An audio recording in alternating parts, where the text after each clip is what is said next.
उदय बाबा के जितना बर्तन बासन रहे उदयनी नगर में भगवान गर्दा से तेल चुआ सब बर्तन बासन के भर दैया। भगवान कहल के उदय से आप मुख से सतनाम बोला, आप तो तोरा गर्दा से तेल चुआ दिलिया, आप मुख से सतनाम के उच्चारण करा। हे हो उदय सो श्रोता बंधु भगवान अंतर्यामी गोसाई आत्मुख से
भगवान कहल के मुख से उदय सो सतनाम के उच्चारण करा।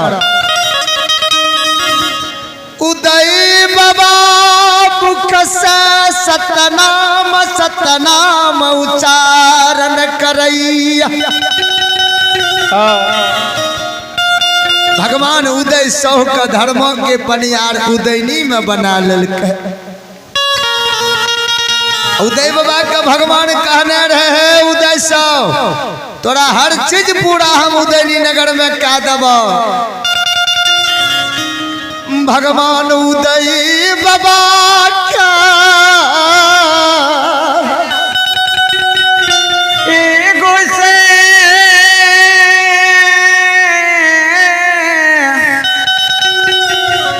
गोसाई बाबा बाबा भक्ता पनियार बना ललके उदय बाबा के पनियार बना ठाकुर जी।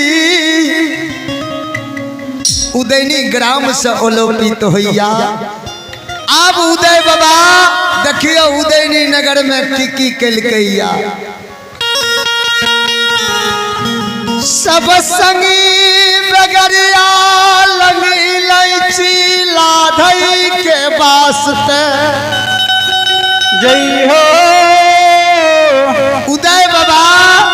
हे सब संगी बगरिया लंग इलायची लाधई के वास्ते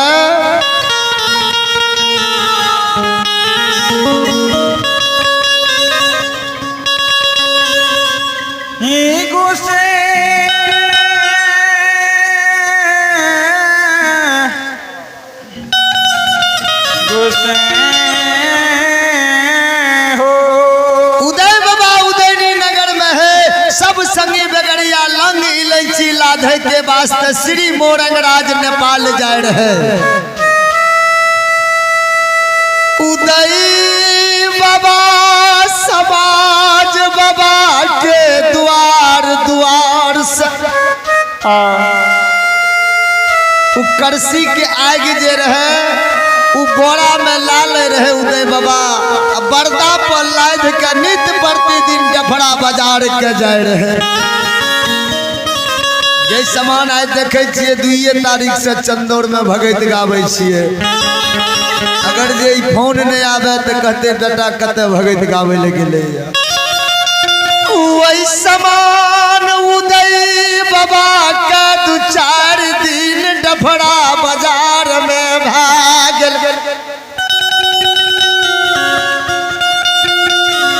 उदय बाबा के माँ सोहनिया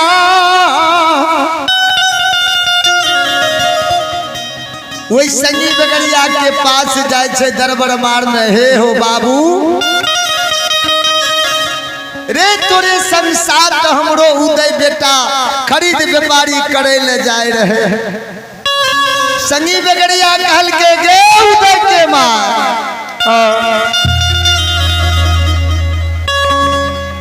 उदय के माँ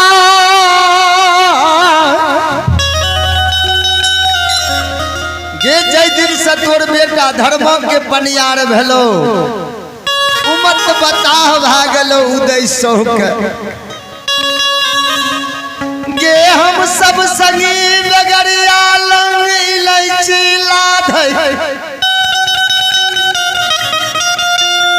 लंग इलायची लाधे छिए। तोर बेटा वही करसी के आग बोरा में लाले छो बरदा पर लाद नित्य प्रतिदिन डफड़ा बाजार के जाय छो।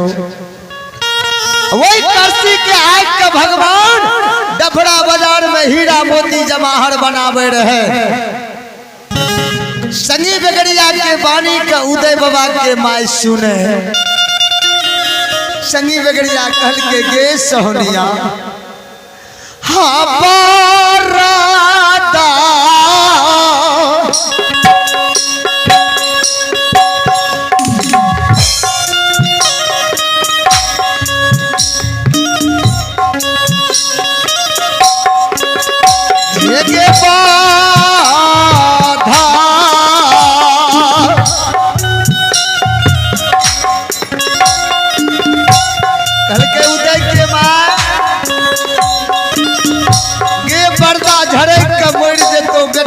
बरदा के पौध लग जेतो।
ठाकुर जी।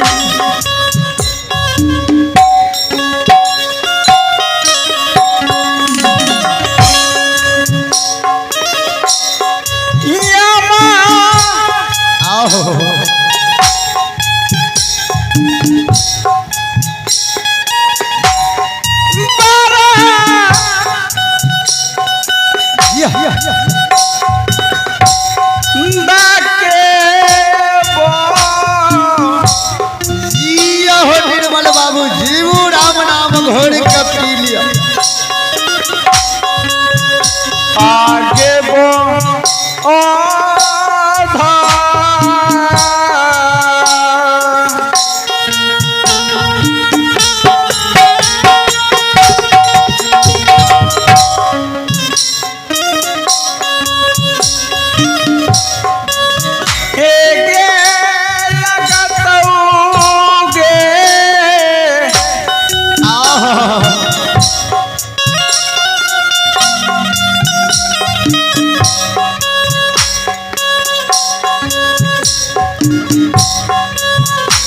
ये सहूं ओनिया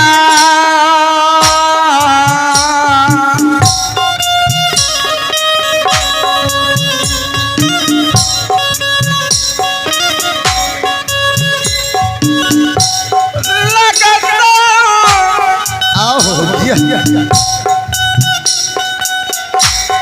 ओ जय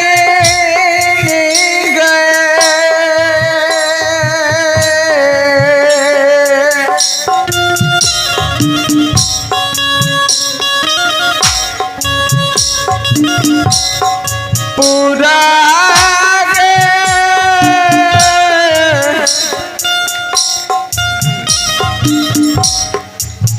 गे लगा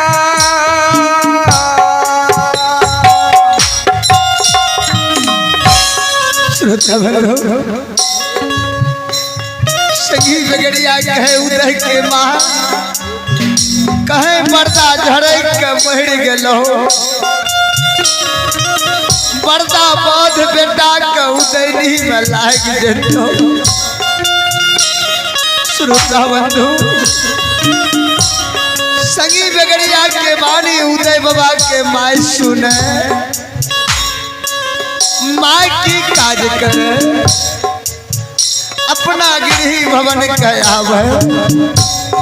श्रोता बंधु अच्छा तारा बारा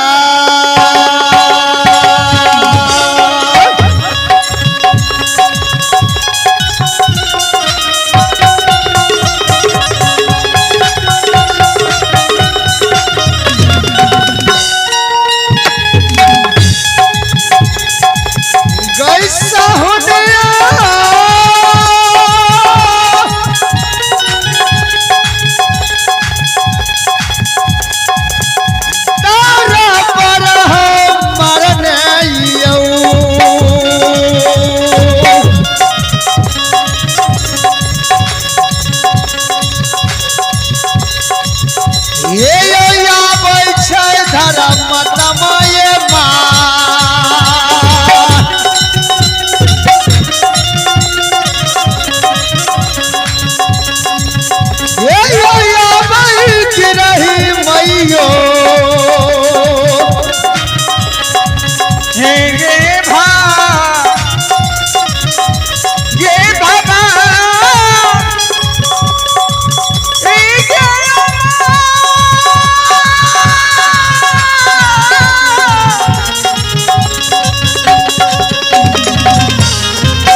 ऐसा होने